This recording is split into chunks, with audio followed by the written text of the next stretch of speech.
السلام علیکم، صبح بخیر سارے پاکستان اور پیارے پاکستان۔ آج ہم ذکر کریں حضرت نوح علیہ السلام کے زمانے کی ایک بڑھیا کا۔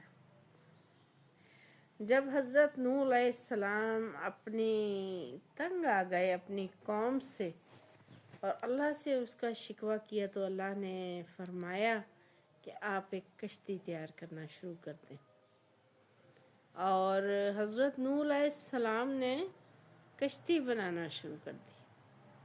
اور بعض جگہ میں نے پڑھا ہے کہ اس کشتی کو بننے میں 20 سال سے زائد کا عرصہ لگ گیا تھا،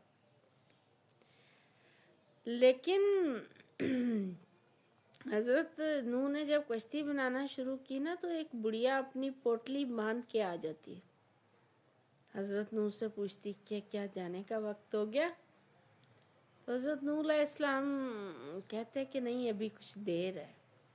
تو وہ بڑھیا جو ہے نا وہ بیٹھی رہتی، اور جب شام ہوتی تو واپس گھر چلی جاتی۔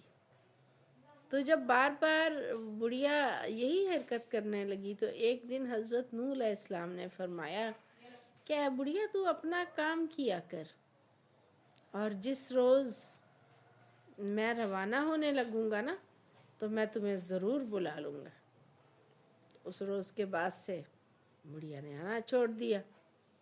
وقت گزرا، کشتی تیار ہوئی، اللہ کے اذن سے، اللہ کے حکم سے جو ہے سیلاب آ گیا، اور حضرت نوح علیہ السلام نے جانوروں اور انسانوں کے جوڑے اس کشتی میں سوار کر لیے۔ اب جب سوار ہو چکے سب، اور اللہ کے ہی اذن سے میں کہتی ہوں کہ حضرت نوح علیہ السلام کو وقتی طور پر اس بڑھیا کو بلانا بھلا دیا گیا۔ سو حضرت نوح علیہ السلام نے اس بڑھیا کو نہیں بلایا، اور آپ کی کشتی وہاں سے روانہ ہو گئی۔ کشتی روانہ ہو گئی، کشتی چلتی رہی، کہیں زمین دکھائی نہ دیتی تھی، اس قدر سیلاب تھا، پانی ہی پانی تھا۔ پتہ نہیں کتنے عرصے بعد وہ پانی جو ہے وہ اترا ہوگا۔ اب حضرت نوح علیہ السلام کے دل میں شوق جاگا واپس اسی زمین کو دیکھنے کا جہاں سے وہ کشتی لے کے چلے تھے، کہ اس کا کیا حشر ہوا ہے۔ وہاں بیابانی اور ویرانی کے سوا ان کو کچھ دکھائی نہیں دے رہا تھا، لیکن کیا دیکھتے ہیں کہ ایک گھر ہے اور اس کے اندر دیا جل رہا ہے۔ آپ حیران ہوئے۔ جب نوح علیہ السلام وہاں پہنچے تو وہ بڑھیا وہاں موجود تھی، اور اس کے گھر میں دیا جل رہا تھا۔ حضرت نوح علیہ السلام حیران و پریشان، لیکن بڑھیا بڑے آرام سے حضرت نوح علیہ السلام سے پوچھتی ہے کہ اے نوح علیہ السلام، کیا جانے کا وقت ہو گیا؟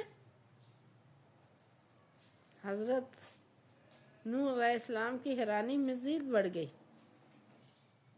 آپ اس بڑھیا سے سوال کرتے ہیں کہ اے بڑھیا، کیا تجھے کچھ بھی پتہ نہیں چلا؟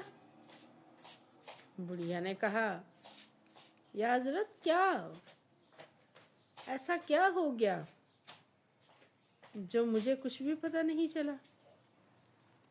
تو حضرت نوح علیہ السلام نے فرمایا کیا تمہارے پاس سیلاب نہیں آیا؟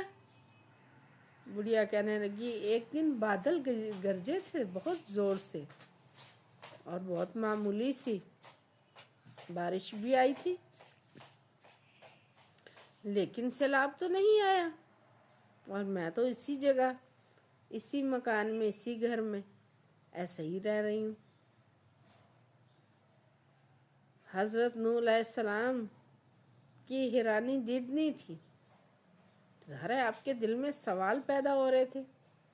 جہاں شہروں کے شہر اجڑ گئے، جہاں سب کچھ خس و خاشاک ہو گیا، جہاں بڑی بڑی عمارتیں، درخت، ہر چیز بہہ گیا، وہاں ایک معمولی سی جھونپڑی کھڑی رہی، اور اس بڑھیا کو خبر بھی نہ ہوئی۔ اب سوال تو بنتا تھا نا